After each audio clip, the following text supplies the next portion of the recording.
Let's take it slow. Where you go, I go too.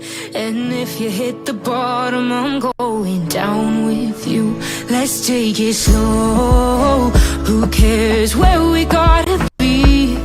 You know you'll have a good time wherever you're with me. Let's take it slow.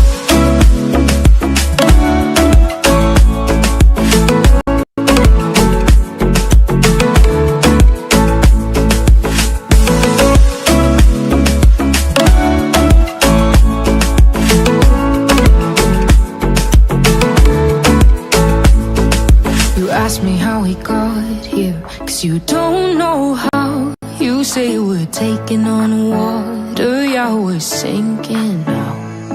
You're looking all concerned, like we're gonna drown. But we both know how to swim, no worries, let's float for now.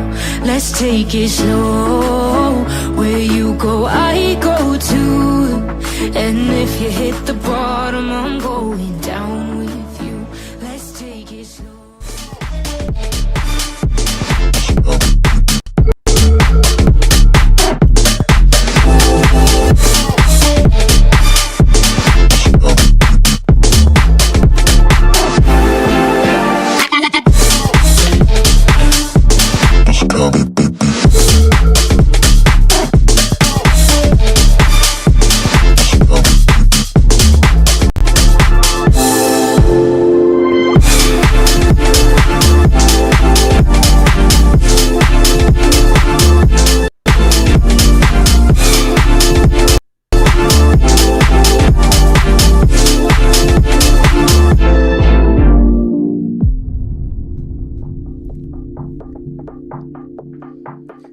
What's going on, guys? JSGC here, and we are here for another Manchester City video. Today we are going to be doing my transfer show with yours truly, JSGC, where today we're going to be speaking about all the latest transfer news that's been happening in the last week, and also looking ahead and what we could expect in the next week or so as we head to the end of June, Manchester City's transfer window hopefully starting to hot up from here on out. So before I do crack on with this live stream, make sure, like always, if you are enjoying the content, then do subscribe to my channel. That would be much appreciated. Also, don't forget as well to go and check out my social media links. They're in the description if you want to go and follow me on my Twitter, Instagram and TikTok. Email also in the description too if you want to hit me up for any sponsorships for any videos or any general business inquiries. Also, don't forget as well to leave a thumbs up. That would be absolutely brilliant. What should we say? 200 likes. Let's go for 200 likes. Any help towards that would be great. And also, don't forget as well, get your thoughts in the live chat. So we've got John in the chat, much appreciated. Fortune, DJ, Sean, and Nam, welcome. Thank you for tuning in, much appreciated. So John says, if Pep really likes Bruno Guimaraes, then we should just go all out, pay the release clause if it's still active, because if not, we can't have another season of Nunez and Phillips sitting in Manchester City's midfield. So it seems quite poignant for me to speak about Bruno Guimaraes, actually. It's been a little bit quiet. I keep sending my transfer updates. If you guys aren't watching, then I'll just repeat, just so you're keeping up to date. Manchester City aren't doing any business right now because it's all to do with finances, and everyone keeps interpreting it as Man City struggling with financial fair play. It's just not the case. It's all to do with PSR. We're not the only club. There's a reason why Manchester United, why Liverpool, why Tottenham Hotspur, Aston Villa are just starting to do a bit of business, so are Newcastle just starting to do a bit of business, but no Premier League club really are going out there and splurging loads of cash right now because they can't. That doesn't end until the 30th of June. So as soon as we clock over to the 1st of July, then the new restrictions come into place and the clubs have got the finances available for them to go out, negotiate transfer deals and sign players. That's why there's no business being done right now. Also, you've got the European Championships happening right now. You've got Copa America matches happening right now as well. So because of that, lots of players, or really good players, are out on international duty. So they're thinking about their country, not about which club they're going to be playing for. So again, complicated. And then the players that are at these international tournaments have to go on holiday. They're going to spend 2 or 3 weeks. The Premier League season doesn't start until the middle of August, so there's a lot of time. Well, I don't think we're going to start to see things getting accelerated to its full potential pace until the middle towards the end of July. That's when you'll really start to see things hotting up in the transfer window. So I suspect it is going to be a busy July and August for Premier League clubs, including Manchester City. And clubs have been very smart about things. Newcastle aren't the only one with these release clauses in place for Bruno Guimaraes. We've heard in the last 24 hours that it's the same for Bernardo Silva, this release clause that he has got. It's only active until June 30th, £50 million. If that's not activated, and it isn't going to be activated, then that means that Bernardo Silva is going to be staying at Manchester City for next season. And I think that is a tremendous bit of business that City can do. There's lots of players that we're going to get linked with, but it's all about keeping our squad competitive, and our squad stays competitive by keeping hold of your very best players. And Bernardo Silva is one of the best players that Manchester City have, and keeping hold of him for another season is fantastic. I don't see him signing a new deal, which means next summer he'll be down to 1 year left on his contract. I don't think Manchester City are going to sell Bernardo Silva with 1 year left in his deal, because his value is going to be worth, what, 20, 30 million pounds. You may as well just suck it up and have an extra season of Bernardo Silva. It's worth more, in my honest opinion, and start to think long term about replacing Bernardo Silva over the next 2 summer transfer windows. And then once his contract is up in 2026, we say goodbye to Bernardo Silva. He wants to leave, he gets to leave, he sees out his contract. We all say thank you very much, and we all speak about what a brilliant player Bernardo Silva has been, what a servant he has been for Manchester City. So it's all about keeping hold of your very best players, because we don't want to lose our best players. It's the same situation with Kevin De Bruyne. It's like fine wine. Yeah, he's getting a little bit older. Yes, we do need a long-term replacement for him, but he's still under contract for at least another season, which means Manchester City, we do want to get him onto a new contract. If it was up to me, I'd be adding an extra 12 months onto his deal with the option of an additional 12 months on there, because at some point in our midfield, we're going to have to integrate a new Kevin De Bruyne. We're going to have to bring in somebody different. And I just think that you're going to need your best players to really nurture these young players that we bring in, because if you want somebody to be like Kevin De Bruyne, who's better to have in the squad than Kevin De Bruyne to teach him his tricks? I think that's very important, because Manchester City, we've seen it time and time and time again. They're so happy to let big, important players go, normally at the right time. We're seeing Ilkay Gundogan from last season wasn't the right time. You've seen it at the European Championships. He's still a fantastic player who I'd happily have back at Manchester City. But Man City are so good at getting it right. What we really do is we transition season upon season. Next season will be no different. There'll be a bit of transitioning going on. New players embedding themselves into the squad.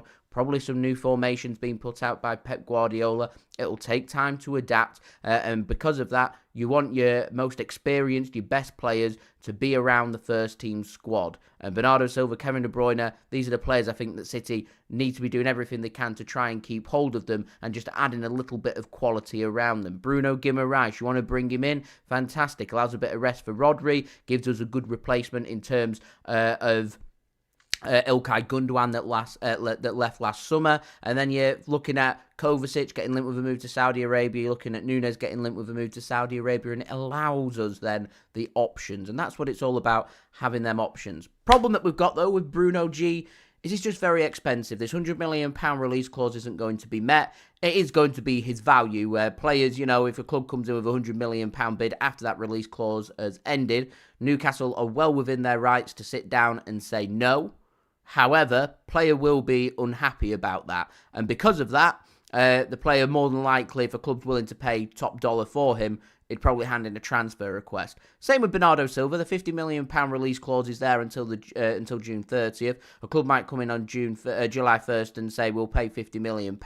Man City wouldn't be obliged to accept that bid. I do think Bernardo Silva will be unhappy and saying he knows his value is £50 million and that's what we're looking for. Just like we know that Bruno G's value from Newcastle is £100 million. That's why that release clause is there. And so if City do want to sign him, it is going to be £100 million to do so. Arsenal don't want to go near that. PSG don't want to go near that. And we know that Manchester City don't want to go near that. If they did, that release clause would have been activated. So they'd sit down and they'd say, we'll pay £100 million, we'll activate it now, and we'll sanction the sale through on July 1st so it meets PSR. It hasn't happened because clubs aren't going to be paying that. And Newcastle are within their rights to say that that sale isn't happening. So what we need is Bruno G to hand in a transfer request to ask to leave Newcastle United. Whilst he's on international duty with Brazil at Copa America, and whilst he's not been on his holiday, it's not going to be any time soon. Which, to me, if Man City are seriously interested, it does make it my official saga for 2024's summer transfer window, because it's just that's the way we're going about it. It's all about how much is City prepared to pay, how much are Newcastle prepared to accept, how much does Bruno G want that move. There might be a little bit of room for negotiation. We know that City were prepared to spend £90 million on Declan Rice last summer. We know that City were prepared to spend £70 to £80 million on Lucas Paquetá from West Ham. So the cash is there. Are Man City going to want to go out and pay that for Bruno G? I imagine they're probably wanting around the same fee for Bruno G as what was prepared to pay for Lucas Paquetá. And we're still not hearing anything about these allegations. And if he manages to get them dropped, I really wouldn't rule out Man City wanting to make a move for him instead, because West Ham are a little bit easier to negotiate with than Newcastle United, and also Lucas Paquetá is cheaper than what Bruno Guimaraes would be. But which avenue does City want to go down? Who do they want to bring in? That remains to be seen. What it is going to take, and we've already heard word from Man City, they're looking for that net spend again. They're only going to spend in this window what they earn, which means we are going to need player sales. You know, Kovacic leaves and we manage to get £20-30 million our money back for him, or Nunes leaves and we get £50+ million for him. It opens up the transfer kitty for us to go out there and bring somebody else in. Man City will be looking towards other players leaving as well to try and get that money back. So it's all about accumulation and how much they're going to receive for these players and how much they're prepared to spend. And to me, it's interesting, but I think there's other avenues that's been explored that I find even more interesting. Sergio Gomez, fantastic squad player for City, not really utilised around the first team. He's apparently set for a transfer away from City. Real Sociedad want him. They want him on loan. They were believed to be closing in on him, but that's become complicated because Real Betis, AS Roma, AC Milan, Bayern Munich, they're all interested in signing him, which means that Man City could sanction a permanent sale of Sergio Gomez if he is keen on making that happen. Real Sociedad can only afford a loan transfer. That is the club that Sergio Gomez would like to go and join. But if there's clubs putting permanent offers on the table, Man City want to go down that route. And if they do go down that route, it means we're going to either have to promote a young player from the academy, we're going to have to take one of our loan players and bring them into the squad instead and integrate them in, or Manchester City are going to have to go out there and sign a squad player instead. And it's not uncommon for City to do that and just pull out a name from the hat and just bring them in. Sergio Gomez was pulled out of a hat. His name was put out there, and within a week he'd signed. Manuel Akanji was the same. He was brought in to be a squad player. His name was pulled out of a hat, and within a week he was signed. And I can see City, if Sergio Gomez does leave, that happening again. So that's one transfer I'm pretty certain will happen. Sergio Gomez will leave Manchester City and we will need an adequate replacement, and I can see Man City dipping in the market and looking for a player, £10-15 million probably, just a squad player that City will be looking for. Be interesting to see which name it is, and I suspect that'll be a pretty quick transfer. We're waiting for clarity on Ederson. I think the longer that we hear no news, that's good news. So no news is good news when it comes to the information on Ederson, because I just can't see Man City finding a suitable replacement for Ederson when there's weeks left in the transfer market. And of course, with Copa America and him still to go on holiday, further complicates things. It means we're not going to see Ederson until August. Man City aren't going to sell and sign a goalkeeper in time in August. So no news is good news as far as I'm concerned when it comes to Ederson. Freaky, thanks for tuning in, much appreciated. They're selling Gomez because he wants first team football. It's the do all and end all. It's all about players' wishes. Man City don't actively want to let any of their players go. In fact, City would probably be pretty happy to sit on the squad that they've got and just go with it for another season because they know that it's a successful squad. Problem is, players unhappy with playing time, players getting older. Man City want to freshen things up. That Man City, I think it's going to pretty much always be the case that Man City are always going to want to go out there and bring in 1 or 2 players just to freshen the squad up a little bit and bring that average age of the squad down. Because if you were watching any of my live watch-alongs towards the end of the season, in particular, and I was using today's video sponsor SofaScore, links and details there in the description. Do go and check them out. Very highly rated app, and it is free to download, so I would appreciate that. But they give the average age of the squad. Man City's average age of our first 11 was always older than everybody else's. It was near 30 years old again. We're back to that again, which means when Man City do want players to leave, they're going to have to go with younger players to bring that average age down because there is a lot of experience in City's squad. So we will see who Man City want to go down, what they want to explore, who they want to bring in. Fun and games of the transfer window. As I said, it won't be a name that City have been linked with. It will just be a case that Sergio Gomez will leave. Hopefully, I say hopefully, I don't want him to leave, but hopefully from the business point of view, it'll be a permanent sale rather than a loan sale because it makes life a little bit easier that we can just go out there and very quickly replace Sergio Gomez and bring somebody else in. Now, I did speak about, I can't remember if it was yesterday or the day before, about Yon Kuto being that potential replacement for Sergio Gomez around the first team squad, in particular if Rico Lewis does want to leave on loan to get some more first team football, which at the moment I'm not too sure is going to happen. And if that doesn't happen, it means Yon Kuto will be leaving, and City are open for a loan move. The Sun have been reporting today that Tottenham Hotspur are interested in signing him, and Man City are happy for a loan, but also open to a permanent sale as well. And if that does happen, the fee that's been put out there is £40 million. And this is a player that isn't going to need to be replaced in the first team squad. It means City can invest £40 million on a player that we've not already got without necessarily needing to sell anybody. You know, £40 million, and all of a sudden, Saudi Arabia shows serious interest in a Kyle Walker, for example, which has been rumoured. Man City could use that and invest in a solid right back, one that's going to bring the average age of that squad down. Or Man City may want to go out there and bring in a right wing back or a right winger. We've been getting linked with wingers. Eze, as Nam says there, is a player that has been linked with City.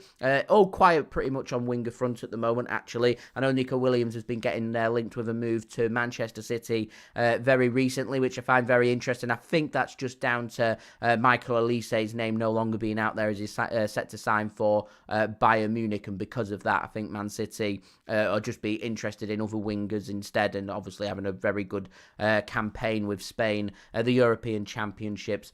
Man City's name's going to be chucked out there, as all the other big clubs as well. Calvin Phillips is another player that City really do need to sort out the future of. That allows us to potentially go out there and give a little bit of rest for Rodri. I think that's probably got to be priority A for Man City this summer. Man City, Rodri, Spain, they've all said the same thing. They're all echoing the same thing. Rodri's knackered, he's tired, he needs a rest, he has to be rotated this season. He can't do another season of 55, 60 games for Man City. It just cannot happen, and because of that, Man City are going to need a suitable replacement. Calvin Phillips isn't that guy. Sell him.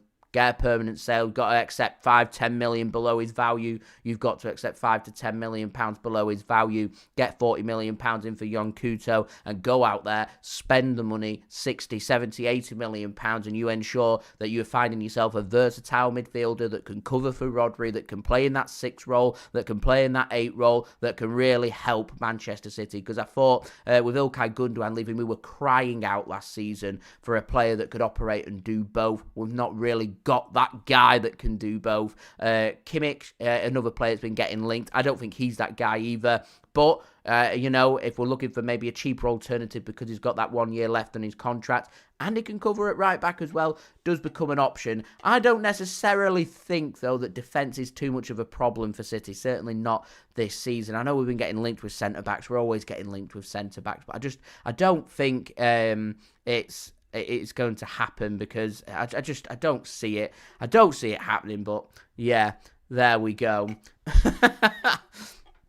Anyway, I do want to go and speak about some other players that's been put out there that I found very interesting over the last 24 hours. Of course, just spoke about Jan Couto. We've spoke about Nico Williams. We've spoken, of course, about Bruno Guimaraes. Michael Elise, we know that's not going to be happening. He's set to go and join Bayern Munich, so that again isn't going to happen. It helps just eliminate down these players that we're getting linked with and take them off our list, so we don't have to be thinking about these kind of players anymore. But I do think, as I said, it's all about selling players. It's all about which players are going to come in, which players are going to leave, and which direction we want to go in. And it's all about, when it comes to midfielders anyway, which midfielders are we going to have? Because don't want to be controversial here, but I think Man City rushed into signing Matheus Nunes last summer when they were so concerned about the condition of Kevin De Bruyne that they needed that option in case Kevin De Bruyne wasn't going to be fully fit. Thankfully, operation was successful and he was good to go from around January, February time of last season. Not looked the same. He needs a rest, you know. I'll give him. I'd be happy to give him another 12 months and see what condition Kevin De Bruyne finds himself in, because I think he turns 34 next summer. So you know, when you pick up serious injuries and you're getting into your 30s and you're getting towards the latter parts of your career, it becomes very difficult. So I think a lot depends on what the City want to do with De Bruyne. He's been getting linked with the exit door. I think this transfer window becomes very complicated if he does leave. Obviously getting linked with Florian Wirtz. He doesn't want to leave Bayer Leverkusen this summer, so I don't see that being an avenue that City go down. I'd absolutely love Jamal Musiala. I think he'd be the dream signing. Really is a player that I'd love to see at City. He'd be a player I'd be happy for City to pay a premium for, even if it means paying what, £150 million. I'm talking your Kylian Mbappe fees, your big name player fees that you've got to go out there and pay big money for. Jamal Musiala would be one of them players that I'd be more than happy for City to break the bank to bring in, because he is a generational talent, showing his talent for Germany, and each impressive performance that he puts on the world stage, you can't help but feel like Bayern Munich could just put in an extra 10 million quid on top of his price. At the moment, being getting like 120, 130 million, you're probably looking at like 140, 150 million pound, which, you know,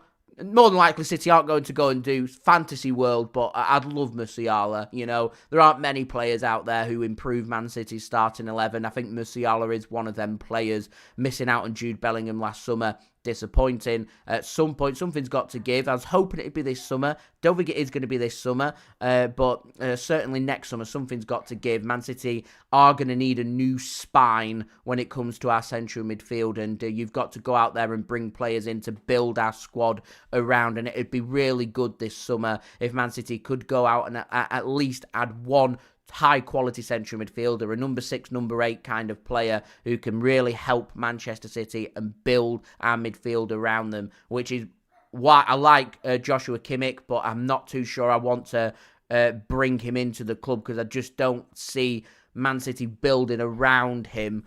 He's a player that's here for the short term rather than the long term, but we'll see what avenue City want to go towards. As I said, Lucas Paquetá, do keep an eye on that, because he's still not been banned as of yet, and so that's got to be sorted this summer. So it's like Man City's 115 charges. Either get things sorted and put everyone out their misery, or drop the charges if you've not got enough evidence and move on and allow people just to go forward. Leaving clubs and players in limbo just isn't a good way to go, in my complete honest opinion. It looks like City are going to get things sorted off the field, though, and will be more wiser when it comes to the end of 2024 into early 2025, which, again, maybe having an impact on the transfer window. Players will be asking for clarity. I'm sure the club will be giving reassurance. The players that we've currently got don't seem concerned at all, which, reading between the lines, I'd say is a good sign.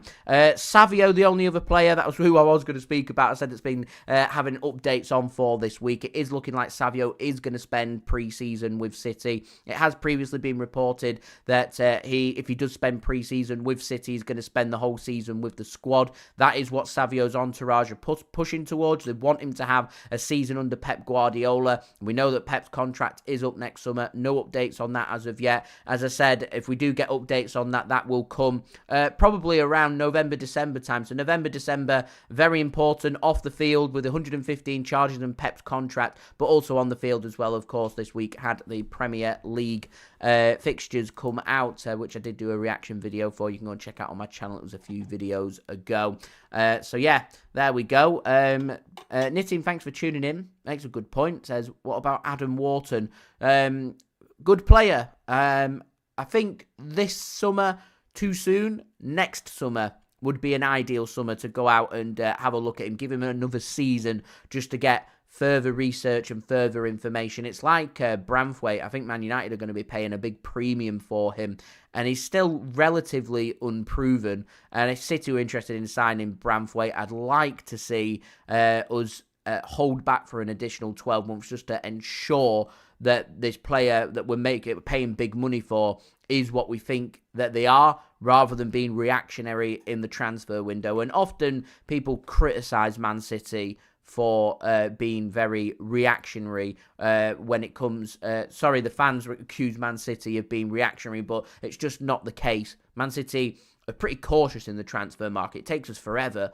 to replace players. Aguero left. It took us over a year to replace him and bring in Erling Haaland. We take our time when it comes to bringing players in, which I think is a good way to be, in my complete honest opinion, because it gives you that time to go out there and be able to get forward the names that we're looking for without rushing into the market, because you can go out there and spend big money. You end up with flops. You end up with Mudryk, just like Chelsea have, paying, 90+ million pounds for him, which is a bit of a joke, if I'm being completely honest. So, very interesting week coming up for Man City now. Man City are going to need to ensure that they're pushing forward, that they are going out there and bringing in the players that they want to and the avenues that they want to go down.